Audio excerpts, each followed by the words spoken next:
तो कैसे हैं आप लोग। आज हम बात करने वाले हैं यूरोप की। वही यूरोप जहां लोग हनीमून मनाने जाते हैं, जहां की चॉकलेट्स खाकर लगता है कि जिंदगी सफल हो गई। लेकिन क्या आप जानते हैं कि यूरोप आज दो हिस्सों में क्यों बंट रहा है? इसके पीछे छुपे हैं कुछ चौंकाने वाले तथ्य। सब सोचते हैं यूरोप मतलब एकता, आईफिल टावर के सामने फोटो खिंचवाना और बस चिल लाइफ। लेकिन पर्दे के पीछे जो कहानी चल रही है ना, वो किसी बॉलीवुड की मसालेदार फिल्म से कम नहीं है। एक तरफ वो देश हैं जो कहते हैं हम साथ साथ हैं, और दूसरी तरफ वो जो कह रहे हैं हम आपके हैं कौन। ये विभाजन कोई आज की बात नहीं है, इसकी जड़ें बहुत गहरी हैं। इतिहास, पैसा, पॉलिटिक्स और अब तो युद्ध ने भी आग में घी डालने का काम किया है। हर देश का अपना एजेंडा है, अपनी अकड़ है। एक तरफ है चमक दमक वाला वेस्टर्न यूरोप और दूसरी तरफ है स्ट्रगल करता हुआ ईस्टर्न यूरोप। ऐसा लगता है जैसे एक ही घर में दो भाई रह रहे हों, एक अमीर और दूसरा अभी भी अपनी पहचान बनाने में लगा है। ये सिर्फ नक्शे पर लकीरें नहीं हैं, ये लोगों की सोच, उनकी जिंदगी और उनके भविष्य का सवाल है। तो आज की इस वीडियो में हम इसी ड्रामे की परतें उधेड़ेंगे। हम समझेंगे कि ये बंटवारा क्यों हो रहा है, इसके पीछे कौन कौन से खिलाड़ी हैं और इसका अंजाम क्या होगा। क्या यूरोप फिर से एक हो पाएगा या ये खाई और भी गहरी होती जाएगी? मेरे साथ बने रहना, क्योंकि मैं आपको उन जगहों पर ले जाऊंगा जहां कैमरे की नजर कम ही पड़ती है। आखिर तक देखिए, क्योंकि आखिरी पॉइंट आपको हैरान कर देगा। चलो फिर शुरू करते हैं बिना किसी बकचोदी के। तो भाई, कहानी शुरू होती है बहुत पहले से। ये मत सोचना कि ये सब कल परसों की बात है। यूरोप का ये बंटवारा कोई नया सीरियल नहीं है, ये तो क्योंकि सास भी कभी बहू थी जैसा है, सालों से चल रहा है। सबसे पहले तो याद करो वो कोल्ड वॉर वाला टाइम, जब दुनिया दो टीमों में बंटी थी। एक तरफ अमेरिका और उसके दोस्त, दूसरी तरफ सोवियत यूनियन और उसके चेले। यूरोप तो इस खेल का मेन ग्राउंड था। एक लोहे की दीवार, जिसे आयरन कर्टन कहते थे, खड़ी कर दी गई थी। सोचो, एक पूरी की पूरी दीवार जिसने परिवारों को, दोस्तों को और देशों को रातों रात अलग कर दिया। वेस्टर्न यूरोप अमेरिका की टीम में था, जहां डेमोक्रेसी, कैपिटलिज्म और खुली हवा का माहौल था। वहां के लोग जीन्स पहन रहे थे, रॉक म्यूजिक सुन रहे थे और अपनी मर्जी से जी रहे थे। वहीं दूसरी तरफ ईस्टर्न यूरोप सोवियत यूनियन के चंगुल में फंसा था। वहां कम्युनिज्म था, सरकार का पूरा कंट्रोल था। लोगों को क्या पहनना है, क्या सोचना है, सब पहले से तय था। ये ऐसा था जैसे स्कूल में एक तरफ बैक बेंचर्स मस्ती कर रहे हैं और दूसरी तरफ फर्स्ट बेंच वाले टीचर के डर से कांप रहे हैं। ये जो दीवार थी ना, ये सिर्फ ईंट और सीमेंट की नहीं थी, ये सोच की दीवार थी, कल्चर की दीवार थी और तरक्की की दीवार थी। वेस्टर्न यूरोप में नई नई फैक्ट्रियां लग रही थी, पैसा बरस रहा था और लोग मॉडर्न हो रहे थे। वहीं ईस्टर्न यूरोप वक्त में जैसे फ्रीज हो गया था। पुरानी टेक्नोलॉजी, टूटी फूटी सड़कें और लोगों के चेहरों पर एक अजीब सी बेबसी। ये जो दशकों का फर्क था, उसने लोगों के दिमाग में एक लकीर खींच दी थी जो आज भी मिट्टी नहीं है।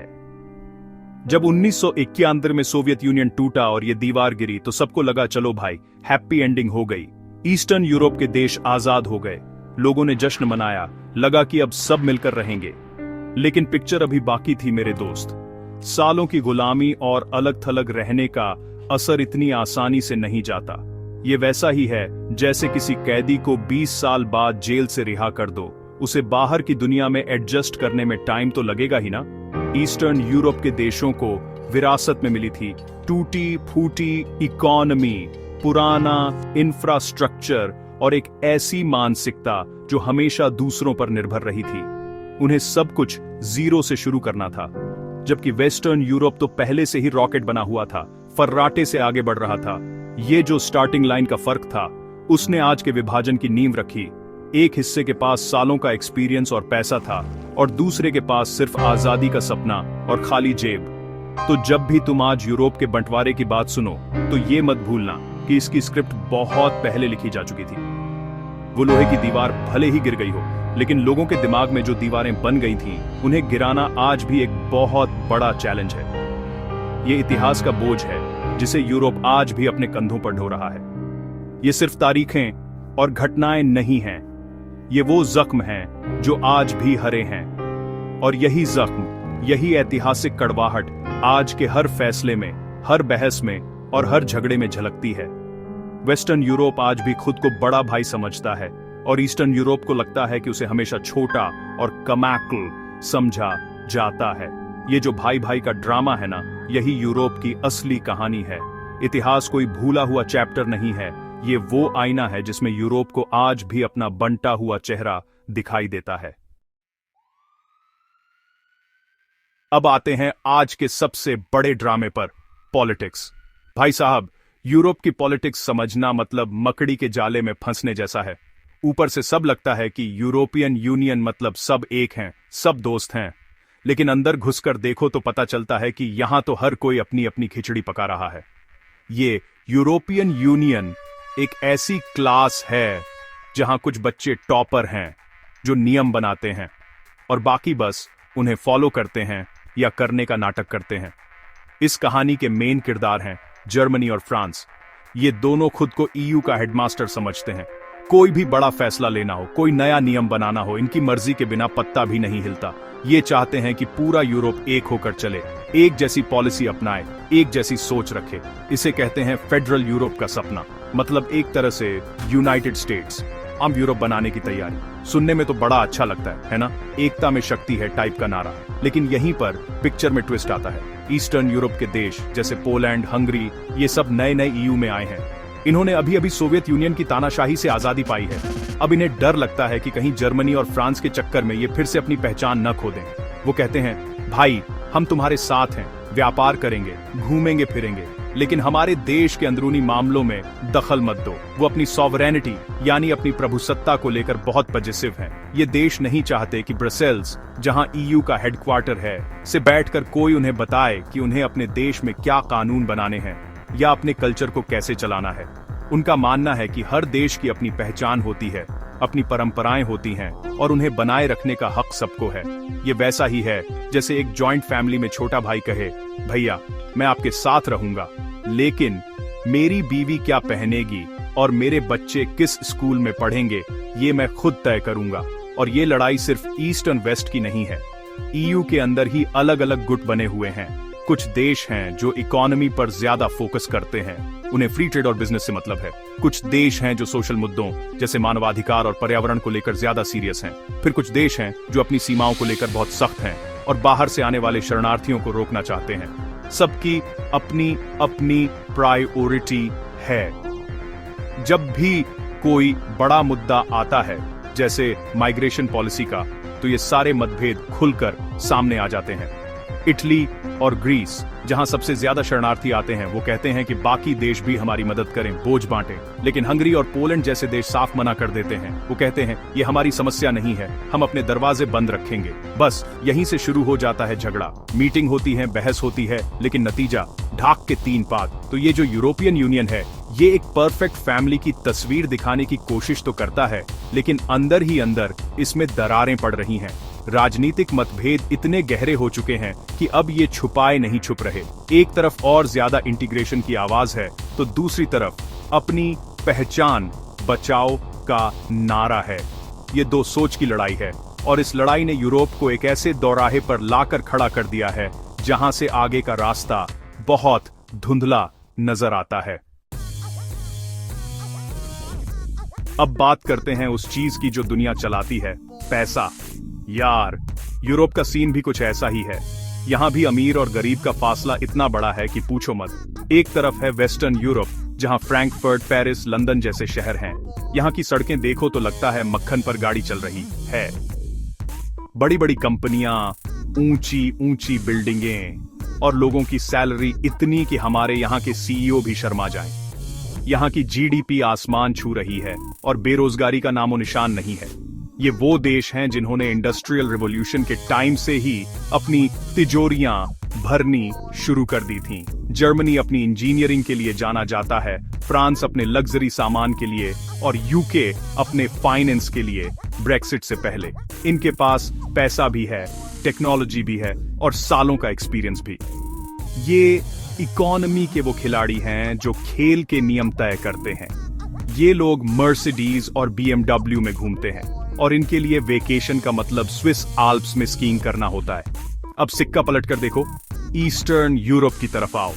यहाँ बुखारेस्ट, सोफिया, वॉरसो जैसे शहर हैं। ये देश भी तरक्की कर रहे हैं, इसमें कोई शक नहीं, लेकिन इनकी रफ्तार वेस्ट के मुकाबले बहुत धीमी है। यहाँ आज भी सोवियत दौर की छाप दिख जाती है। जीडीपी कम है, लोगों की एवरेज इनकम भी काफी कम है। यहाँ के नौजवानों को अच्छी नौकरी के लिए जर्मनी, फ्रांस या यूके जाना पड़ता है। इसे ब्रेन ड्रेन कहते हैं, मतलब देश के सबसे होशियार लोग अपना देश छोड़कर कहीं और चले जाते हैं। ये आर्थिक असमानता सिर्फ आंकड़ों में नहीं है, ये लोगों की रोजमर्रा की जिंदगी में दिखती है। वेस्ट में एक वर्कर जो काम करके महीने का 3000 यूरो कमाता है, ईस्ट में वही काम करने वाले को शायद 800 यूरो ही मिलते हों। अब तुम खुद सोचो, जब इतना बड़ा फर्क होगा तो जलन और कड़वाहट तो पैदा होगी।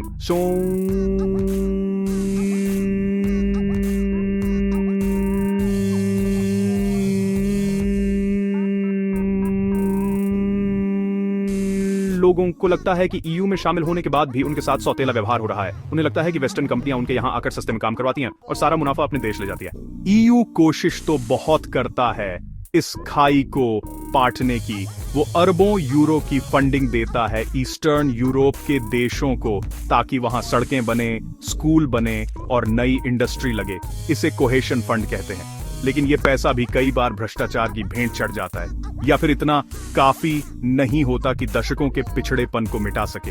ये वैसा ही है जैसे किसी भूखे आदमी को एक रोटी दे देना, उसका पेट तो नहीं भरेगा, बस कुछ देर के लिए भूख शांत हो जाएगी। और इस पैसे के चक्कर में भी पॉलिटिक्स होती है। जब पोलैंड या हंगरी जैसे देश ईयू की कोई बात नहीं मानते, तो जर्मनी और फ्रांस जैसे देश धमकी देते हैं, ठीक है, हमारी बात नहीं मानोगे तो तुम्हारी फंडिंग रोक देंगे। ये एक तरह का ब्लैकमेल है जो ईस्टर्न यूरोप के देशों को बिल्कुल पसंद नहीं आता।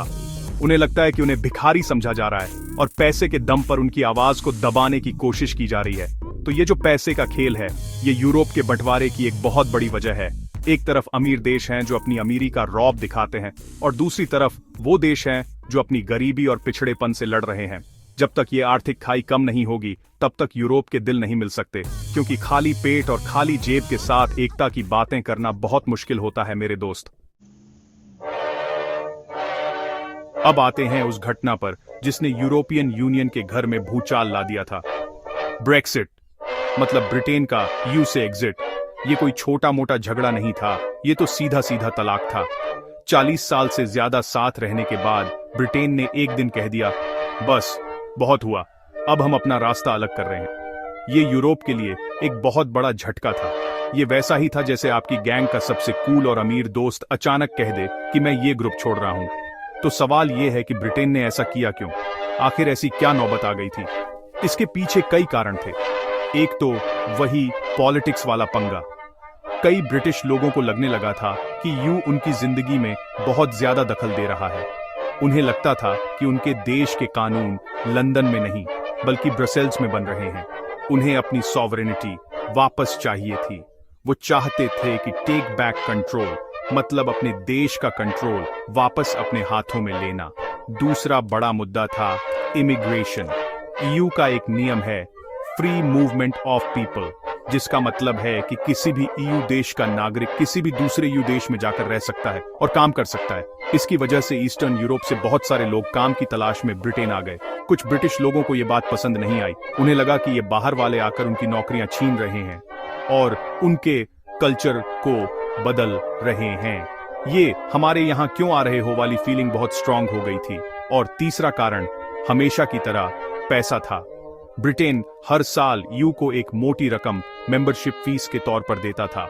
ब्रेक्सिट का कैंपेन चलाने वालों ने कहा, ये पैसा हम ईयू को क्यों दें? यही पैसा हम अपने देश के हेल्थ केयर यानी NHS पर खर्च करेंगे। ये बात लोगों को बहुत पसंद आई। सबको लगा कि ईयू से निकलकर देश का बहुत सारा पैसा बचेगा। हालांकि बाद में पता चला कि यह हिसाब इतना सीधा नहीं था, लेकिन तब तक तो तीर कमान से निकल चुका था। ब्रेक्सिट के फैसले ने यूरोप को हिलाकर रख दिया। पहली बार किसी बड़े देश ने ईयू को छोड़ने की हिम्मत की थी। इससे दो बातें हुई। एक तरफ तो बाकी 27 देश और ज्यादा करीब आ गए। उन्हें लगा कि अगर हम एक नहीं हुए तो और भी देश हमें छोड़कर जा सकते हैं। उन्होंने ब्रिटेन के लिए ईयू से बाहर निकलना बहुत मुश्किल बना दिया, ताकि कोई और देश ऐसा करने की सोचे भी नहीं। ये एक तरह का सबक सिखाने वाला एटीट्यूड था। लेकिन दूसरी तरफ ब्रेक्सिट ने यूरोप के दूसरे देशों में भी ईयू विरोधी ताकतों को हवा दे दी। फ्रांस में मरीन ले पेन, इटली में मातेओ साल्विनी जैसे नेताओं ने कहना शुरू कर दिया, देखो ब्रिटेन ने कर दिखाया, हम भी कर सकते हैं। हर देश में एक ऐसी बहस छिड़ गई कि क्या यूं में रहने का वाकई कोई फायदा है। ब्रेक्सिट ने उस एकता के धागे को तोड़ दिया था जो यूरोप को बांधे हुए था। इसने दिखा दिया कि ये यूनियन हमेशा के लिए नहीं है, इसे तोड़ा भी जा सकता है। ब्रेक्सिट के बाद यूरोप की पॉलिटिक्स और ज्यादा बंट गई है। एक तरफ वो देश हैं जो ईयू को और मजबूत बनाना चाहते हैं और दूसरी तरफ वो जो ब्रेक्सिट को एक मौके की तरह देखते हैं और ईयू से ज्यादा आजादी की मांग कर रहे हैं। ब्रिटेन का ये तलाक एक बहुत ही कड़वा और महंगा तलाक साबित हुआ, जिसने न सिर्फ ब्रिटेन को बल्कि पूरे यूरोप को एक अनिश्चित भविष्य में धकेल दिया है। इसने एक ऐसी मिसाल कायम कर दी है जो यूरोप को आज भी डराती है। ये वो दरार है जो अब एक बड़ी खाई बन चुकी है। ब्रेक्सिट ने यह साबित कर दिया कि यूरोपियन ड्रीम यानी एक होकर रहने का सपना कितना नाजुक है। एक गलत फैसला, एक गलत नारा और सालों की मेहनत पर पानी फिर सकता है। और जब लग रहा था कि यूरोप के ड्रामे में और क्या ही नया होगा, तभी एंट्री हुई एक ऐसे विलेन की जिसने पूरी कहानी का रुख ही बदल दिया। रूस और उसका यूक्रेन पर हमला। यार, ये सिर्फ दो देशों के बीच की लड़ाई नहीं है, इस युद्ध ने यूरोप के आंगन में आग लगा दी है। सालों बाद यूरोप की धरती पर एक फुल स्केल वॉर हो रही है और इसका असर हर देश पर, हर इंसान पर पड़ रहा है। इसने यूरोप के विभाजन को और भी गहरा और खतरनाक बना दिया है। इस युद्ध ने यूरोप को साफ साफ दो कैंप में बांट दिया है। एक तरफ लगभग पूरा यूरोप है जो यूक्रेन के साथ खड़ा है। वो यूक्रेन को हथियार दे रहे हैं, पैसा दे रहे हैं और रूस पर कड़े से कड़े प्रतिबंध लगा रहे हैं। जर्मनी, फ्रांस, पोलैंड, बाल्टिक देश, ये सब एक सुर में रूस की निंदा कर रहे हैं। उन्हें डर है कि अगर आज यूक्रेन गिरा तो कल रूस का अगला निशाना वो भी हो सकते हैं। ये उनके लिए अस्तित्व की लड़ाई बन गई है। लेकिन कहानी में एक और एंगल है। कुछ देश जैसे हंगरी इस मामले में थोड़ा अलग राग अलाप रहे हैं। हंगरी के नेता विक्टर ओरबान के रूस के साथ पुराने अच्छे संबंध रहे हैं। हंगरी आज भी रूस से सस्ती गैस और तेल खरीद रहा है। जब पूरा यूरोप रूस पर कड़े प्रतिबंध लगाने की बात करता है तो हंगरी अक्सर उसमें अड़ंगा डाल देता है। वो कहता है कि इन प्रतिबंधों से रूस से ज्यादा नुकसान तो यूरोप की अपनी इकोनॉमी को हो रहा है। ये बात बाकी ईयू देशों को बिल्कुल पसंद नहीं आती। ये युद्ध सिर्फ हथियारों से नहीं लड़ा जा रहा, ये एक इकोनॉमिक वॉर भी है। रूस ने यूरोप को जाने वाली गैस सप्लाई कम कर दी, जिससे पूरे यूरोप में एनर्जी का संकट खड़ा हो गया। गैस और बिजली के दाम आसमान छूने लगे, लोगों के घरों का बजट बिगड़ गया। इससे भी देशों के बीच तनाव बढ़ा। जर्मनी जैसे अमीर देश तो महंगी गैस खरीद सकते हैं, लेकिन गरीब देशों के लिए यह बहुत मुश्किल हो गया। फिर से वही अमीर गरीब वाली बहस शुरू हो गई। इस युद्ध ने यूरोप की फॉरेन पॉलिसी में भी एक नई दरार डाल दी है। फ्रांस और जर्मनी जैसे देश अभी भी कहीं ना कहीं रूस के साथ बातचीत का रास्ता खुला रखना चाहते हैं। उन्हें लगता है कि डिप्लोमेसी से ही हल निकलेगा। लेकिन पोलैंड और बाल्टिक देश जो रूस के एकदम पड़ोस में हैं, उनका कहना है कि रूस सिर्फ ताकत की भाषा समझता है। वो चाहते हैं कि रूस को पूरी तरह से अलग थलग कर दिया जाए और उसे सैन्य तरीके से हराया जाए। ये बातचीत बनाम टकराव की सोच ने भी यूरोप को बांट दिया है। और सबसे बड़ी बात, इस युद्ध ने यूरोप को फिर से अमेरिका पर निर्भर बना दिया है। यूरोप की सुरक्षा के लिए आज वो नेटो और अमेरिका की तरफ देख रहे हैं। इससे उन लोगों को झटका लगा है जो यूरोपियन स्ट्रेटेजिक ऑटोनॉमी की बात करते थे, मतलब यूरोप अपनी सुरक्षा खुद करेगा। अब ये साफ हो गया है कि बिना अमेरिका के यूरोप अपनी रक्षा करने में सक्षम नहीं है। तो रूस यूक्रेन युद्ध ने यूरोप के पुराने जख्मों को फिर से कुरेद दिया है। इसने ईस्ट और वेस्ट के बीच के अविश्वास को और बढ़ा दिया है। इसने दिखा दिया है कि जब संकट आता है तो हर देश पहले अपने बारे में सोचता है। ये युद्ध एक लिटमस टेस्ट की तरह है जो यूरोप की एकता की परीक्षा ले रहा है। और अभी तक के जो रिजल्ट आए हैं वो दिखाते हैं कि इस क्लास में बहुत से बच्चे फेल हो रहे हैं। इस आग ने यूरोप को एक ऐसे मोड़ पर ला खड़ा किया है जहां से वापसी बहुत मुश्किल है। एक तरफ यूक्रेन के लिए एकजुटता का दिखावा है तो दूसरी तरफ अंदरूनी झगड़े, स्वार्थ और डर का माहौल है। ये युद्ध सिर्फ यूक्रेन की जमीन पर नहीं बल्कि यूरोप की आत्मा में लड़ा जा रहा है। अब बात करते हैं उस चीज की जो किसी भी देश या समाज की आत्मा होती है, कल्चर। यार, हम लोग सोचते हैं कि यूरोप मतलब सब गोरे लोग एक जैसे दिखते होंगे, एक जैसा सोचते होंगे, लेकिन ये सबसे बड़ा झूठ है। यूरोप कोई एक देश नहीं है, ये 40 से ज्यादा देशों का एक झुंड है और हर देश का अपना अलग कल्चर है, अपनी अलग भाषा है, अपनी अलग पहचान है और यही कल्चरल डिफरेंस भी इनके बंटवारे की एक बड़ी वजह है। सबसे पहले तो भाषा को ही ले लो। यूरोप में 24 ऑफिशियल भाषाएं हैं ईयू के अंदर ही, और अनऑफिशियल तो पता नहीं कितनी है। एक फ्रेंच आदमी को जर्मन नहीं आती और एक जर्मन को स्पेनिश। अंग्रेजी भले ही कॉमन लैंग्वेज बन गई हो, लेकिन हर कोई अपनी भाषा को लेकर बहुत गर्व महसूस करता है। फ्रांस में जाओ और अंग्रेजी में रास्ता पूछो तो हो सकता है लोग तुम्हें घूर कर देखें और फ्रेंच में ही जवाब दें। ये अपनी भाषा को बचाने की एक जिद है। ये भाषाई विविधता एकता में एक बड़ी रुकावट है। फिर आती हैं परंपराएं और सामाजिक मूल्य। वेस्टर्न यूरोप जैसे फ्रांस, जर्मनी, नीदरलैंड्स, ये बहुत लिबरल और सेक्युलर समाज है। यहाँ सेम सेक्स मैरिज लीगल है, इंडिविजुअल फ्रीडम को बहुत महत्व दिया जाता है और धर्म को लोग अपनी पर्सनल चॉइस मानते हैं। ये समाज बहुत खुला हुआ है, मॉडर्न है। यहाँ के लोग दुनिया भर के कल्चर को अपनाने में ज्यादा हिचकते नहीं हैं। वहीं दूसरी तरफ ईस्टर्न यूरोप के कई देश जैसे पोलैंड और हंगरी सामाजिक रूप से बहुत कंजर्वेटिव हैं। यहाँ चर्च का आज भी बहुत प्रभाव है। ये देश अपनी क्रिश्चियन पहचान को लेकर बहुत मुखर हैं। यहाँ के समाज में परिवार और परंपरा को बहुत महत्व दिया जाता है। ये देश LGBTQ राइट्स और लिबरल सोशल पॉलिसीज का खुलकर विरोध करते हैं। उन्हें लगता है कि वेस्टर्न यूरोप का लिबरलिज्म उनके कल्चर और उनकी पहचान को खत्म कर देगा। ये कल्चर का क्लैश तब और बढ़ जाता है जब माइग्रेशन का मुद्दा आता है। 2015 में जब सीरिया से लाखों रिफ्यूजी यूरोप आए तो ये कल्चरल डिवाइड खुलकर सामने आ गया। जर्मनी और स्वीडन जैसे देशों ने लाखों शरणार्थियों के लिए अपने दरवाजे खोल दिए। उन्होंने इसे एक मानवीय जिम्मेदारी समझा, लेकिन हंगरी, पोलैंड और चेक रिपब्लिक जैसे देशों ने साफ मना कर दिया। उन्होंने कहा कि हम मुस्लिम शरणार्थियों को अपने देश में नहीं आने देंगे क्योंकि इससे हमारा क्रिश्चियन कल्चर खतरे में पड़ जाएगा। ये हम बनाम वो की मानसिकता बहुत गहरी है। वेस्टर्न यूरोप के लोग अक्सर ईस्टर्न यूरोप के लोगों को पिछड़ा हुआ और असहिष्णु समझते हैं, और ईस्टर्न यूरोप के लोगों को लगता है कि वेस्टर्न यूरोप के लोग घमंडी हैं और अपनी लिबरल सोच उन पर थोपना चाहते हैं। ये एक कल्चरल कोल्ड वॉर जैसा है जो ईयू के अंदर ही चल रहा है। ये सिर्फ बड़े बड़े मुद्दों की बात नहीं है, ये रोजमर्रा की जिंदगी में भी दिखता है। खाने पीने की आदतें, म्यूजिक, फिल्में, फैमिली वैल्यूज, हर चीज में फर्क है। एक इटालियन परिवार के लिए संडे लंच एक बहुत बड़ा इवेंट होता है, जबकि एक स्वीडिश के लिए शायद हाइकिंग पर जाना ज्यादा जरूरी हो।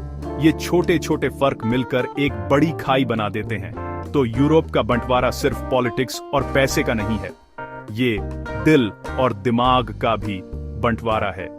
ये दो अलग अलग दुनियाओं का टकराव है जो एक ही छत के नीचे रहने की कोशिश कर रही हैं। जब तक ये देश एक दूसरे के कल्चर का सम्मान करना नहीं सीखेंगे और ये समझना बंद नहीं करेंगे कि सिर्फ उनका तरीका ही सही है, तब तक सच्ची एकता का सपना सपना ही रह जाएगा।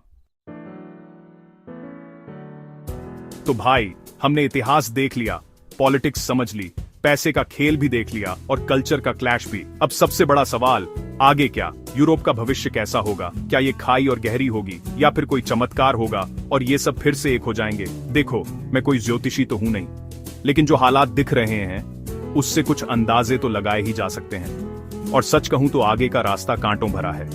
सबसे बड़ी चुनौती तो यही है कि क्या यूरोप अपनी एकता को बचा पाएगा? ब्रेक्सिट ने एक रास्ता दिखा दिया है। रूस यूक्रेन युद्ध ने अंदरूनी झगड़ों को और हवा दे दी है। हर देश में नेशनलिस्ट पार्टियां मजबूत हो रही हैं जो ईयू को कमजोर करना चाहती हैं।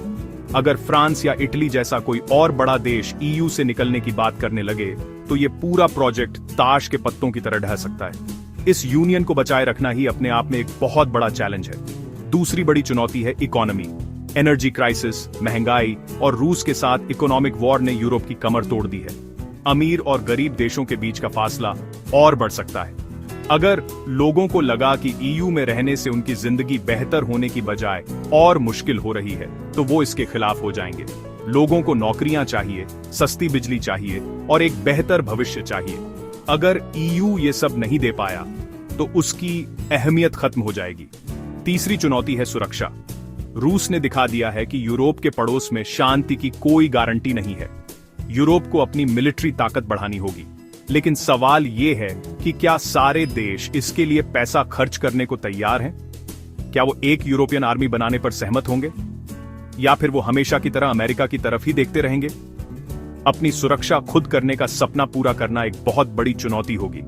चौथी चुनौती है पहचान का संकट। यूरोप को यह तय करना होगा कि वो है क्या वो एक क्रिश्चियन क्लब है, या वो एक सेक्युलर मल्टीकल्चरल समाज है? क्या वो बाहर से आने वालों के लिए अपने दरवाजे खोलेगा या उन्हें बंद कर देगा? ये पहचान की लड़ाई यूरोप की आत्मा को लेकर है, और इसका जवाब ढूंढना आसान नहीं होगा। ये एक ऐसी बहस है जो समाज को और ज्यादा बांट सकती है, लेकिन ऐसा नहीं है कि सब कुछ निगेटिव ही है। उम्मीद की किरणें भी हैं। रूस यूक्रेन युद्ध ने तमाम मतभेदों के बावजूद यूरोप को एक कॉमन दुश्मन के खिलाफ एकजुट भी किया है। शायद यही संकट उन्हें ये एहसास दिलाए कि मिलकर रहने में ही भलाई है। नई पीढ़ी जो ईयू के माहौल में ही पली बड़ी है, वो शायद पुराने झगड़ों से ऊपर उठकर सोचे। टेक्नोलॉजी और क्लाइमेट चेंज जैसी कॉमन चुनौतियां भी उन्हें साथ मिलकर काम करने पर मजबूर कर सकती हैं। ये यूरोप के लिए एक इम्तिहान की घड़ी है। उसे अपने अंदरूनी झगड़ों को सुलझाना होगा, उसे अमीर और गरीब के बीच की खाई को पाटना होगा, उसे एक ऐसी कॉमन पहचान बनानी होगी जिसमें हर कोई फिट हो सके। ये आसान नहीं होगा। इसमें बहुत सारी बहसें होंगी, झगड़े होंगे, और शायद कुछ दर्दनाक समझौते भी करने पड़ेंगे। यूरोप एक चौराहे पर खड़ा है। एक रास्ता और ज्यादा विभाजन और कमजोरी की तरफ जाता है, दूसरा रास्ता और ज्यादा एकता और मजबूती की तरफ जाता है। अब ये यूरोप के नेताओं और वहां के लोगों को तय करना है कि वो कौन सा रास्ता चुनते हैं। उनका एक फैसला न सिर्फ उनका बल्कि पूरी दुनिया का भविष्य तय करेगा। तो दोस्तों, ये थी यूरोप के बंटवारे की कहानी। देखा आपने कैसे इतिहास, पैसा, पॉलिटिक्स और कल्चर मिलकर एक पूरे कॉन्टिनेंट के भविष्य के साथ खेल रहे हैं। ये कोई सीधी सादी कहानी नहीं है। इसमें कई परतें हैं, कई विलन हैं, और हीरो कौन है ये कहना बहुत मुश्किल है। जो एक के लिए हीरो है वो दूसरे के लिए विलन बन जाता है। यूरोप का ये ड्रामा अभी खत्म नहीं हुआ है, बल्कि शायद अभी तो इंटरवल हुआ है। असली क्लाइमेक्स तो अभी बाकी है। ये सब जानने के बाद एक सवाल मेरे दिमाग में घूम रहा है, और मैं चाहता हूं कि आप भी इस पर सोचें। आपके हिसाब से यूरोप का भविष्य कैसा होगा? क्या ये देश अपने मतभेदों को भुलाकर एक सुपर पावर बन पाएंगे, या फिर ये अंदरूनी झगड़ों में ही टूटकर बिखर जाएंगे? क्या ये एकता का सपना पूरा होगा, या एक बुरा सपना बनकर रह जाएगा? मुझे आपके विचार जानने हैं। नीचे कमेंट सेक्शन में अपनी राय जरूर लिखना, मैं पढ़ूंगा। और अगर आपको इस वीडियो में कुछ नया जानने को मिला, अगर आपको ये चीर फाड़ पसंद आई, तो आप जानते हैं आपको क्या करना है। इस वीडियो को एक लाइक ठोक दो। इससे मुझे पता चलता है कि मेरी मेहनत वसूल हो गई। और ऐसे ही और वीडियो के लिए, जिसमें हम दुनिया के ऐसे ही कॉम्प्लिकेटेड मुद्दों की खाल उधेड़ते हैं, इस चैनल को सब्सक्राइब करना मत भूलना। वो जो लाल वाला बटन है ना, उसे दबाओ और उसके बगल वाली घंटी भी बजा देना, ताकि अगली वीडियो आपसे मिस ना हो। चलो फिर मिलते हैं अगली वीडियो में। तब तक के लिए सोचते रहो।